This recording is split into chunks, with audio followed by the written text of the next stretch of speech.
Thank you for tuning into TTV. I'm your host, Toya, and today is Saturday.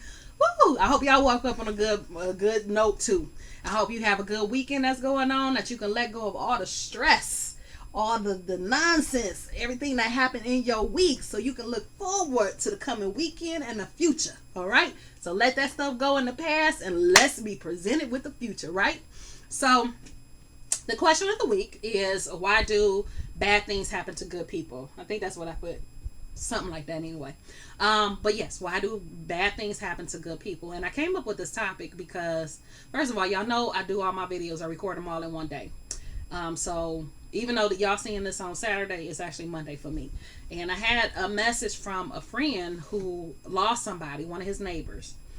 So one of his neighbors passed, and he was really upset over it. It was really bothering him, and he was talking about it. Like, why do bad people seem to get away with everything and have the best lives, where good people are struggling and have a hard time about it?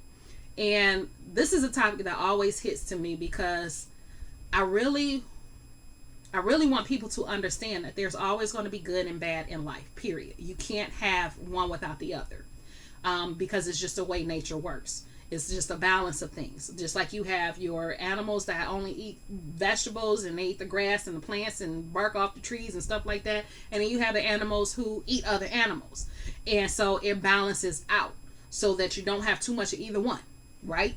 Because sometimes that animal that eats other animals, the carnivorous one, is going to miss sometimes and not be able to get the herbivore. Sometimes the herbivore is going to get caught by the carnivore. It's going to happen to balance it out so that you don't have too much of anything. Right now, I will say that I do agree there seems to be some kind of imbalance going on. But that's really because of what we see in the media and what goes on, what's presented to us, what we see in social media about all the stuff, the bad things that happen to people in general. And you don't see as much of the good. But in your day-to-day life, how much good do you see? How much bad do you see? Okay? So you have to keep that in mind as well. But getting back to the topic of why do bad things happen to good people, again, everything balances yin and yang. You can't have one without the other. And I think sometimes that we look at what we consider bad things that happen in the wrong manner. Because truthfully, they're just lessons. That's all they are. They're just lessons and events that happen in our life. And there's two things I usually use, okay, as an example. And I'm going to give you both of them. The first one is somebody, you're walking around, somebody snatches your purse. Okay? You upset over it. You got to cancel all your credit cards. Like all this stuff happened because of it. And all these things that you have to go through because of it. And you're upset. And yes, this was a bad event that happened to you. Something that was traumatic. Something that you didn't want to happen. But because you're telling your story, and because you're sharing that with somebody else, and other women and other men, they're sharing their story with other people as well. And what ends up happening is the people you're sharing the story with become more alert about what's going on around them. So let's say that one of the people that you're sharing with had their rent money that they had to go, deposit or give to their landlord. And so instead of keeping it in her purse, she put it in her vault. What we do. Or instead, instead of carrying it around, she put it in a deposit in her bank so that she can just transfer or write a check to her landlord, whatever the case is. So she ends up in a situation where she ends up getting her wallet stolen. But now she's not freaking out as bad because her rent money wasn't in there. But it would have been had you not told that story. Okay? Or let's say it was something even more drastic, like something even worse that would have happened. Somebody else would have ended up in a situation that may have put them in a hospital or cost them their life if they weren't alert and paying attention. But because that happened to you and you told them that story, and because they were alert, when they saw the person coming, they were able to go in a different direction to someplace public and get to someplace safe. Okay?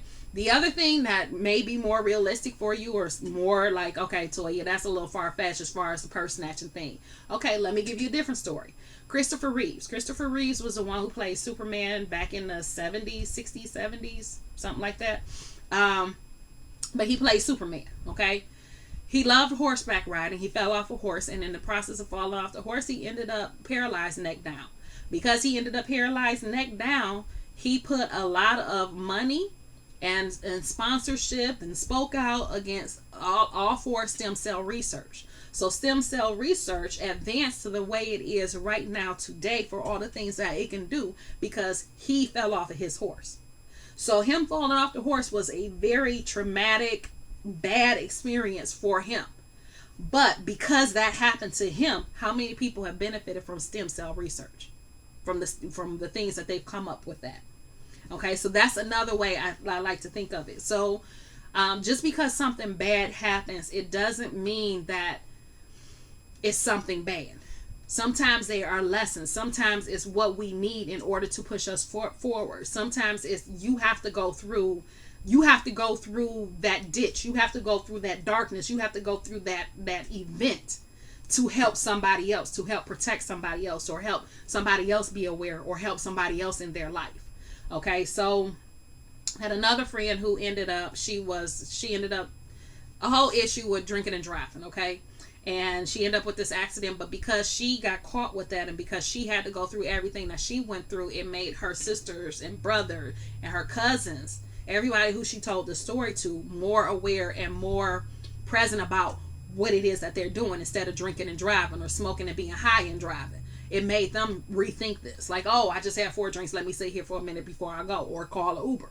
So all I'm saying is that sometimes those events that happen, you consider them bad. And yes, they may be something bad that happened to you, and something traumatic that happened to you.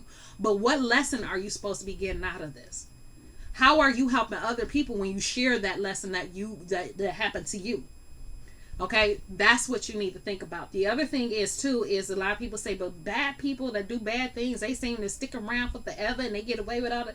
Sometimes I think, and this is my opinion, I think they get a little extra time, because God is sitting back, God, Yahweh, Jehovah, great integrity, whatever you call it, is sitting there trying to give them more time to get right.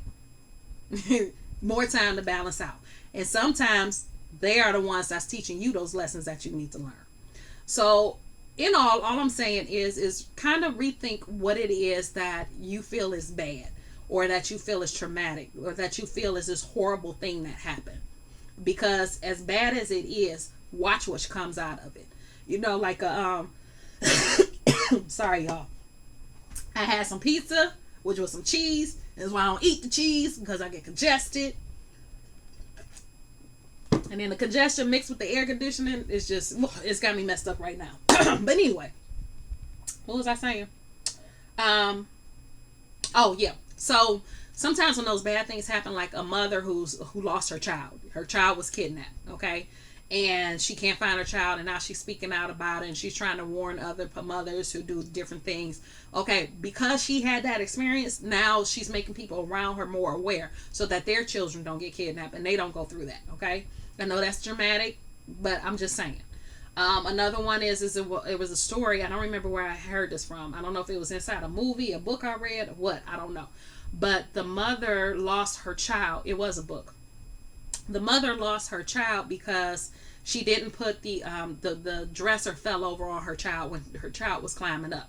So because the dresser fell over on her child and killed her child when he was like 2 years old, 3 years old, because of that, she spoke out, and is the reason why we have every time you buy a cabinet or a bookcase or something like that, they have those anchors in there that you're supposed to use to prevent it from falling over, so it doesn't hurt or kill anybody else's child.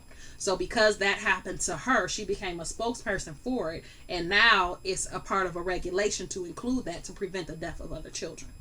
You know, so that's what I'm saying. Yes, it may be bad, but what comes out of it? What came out of it?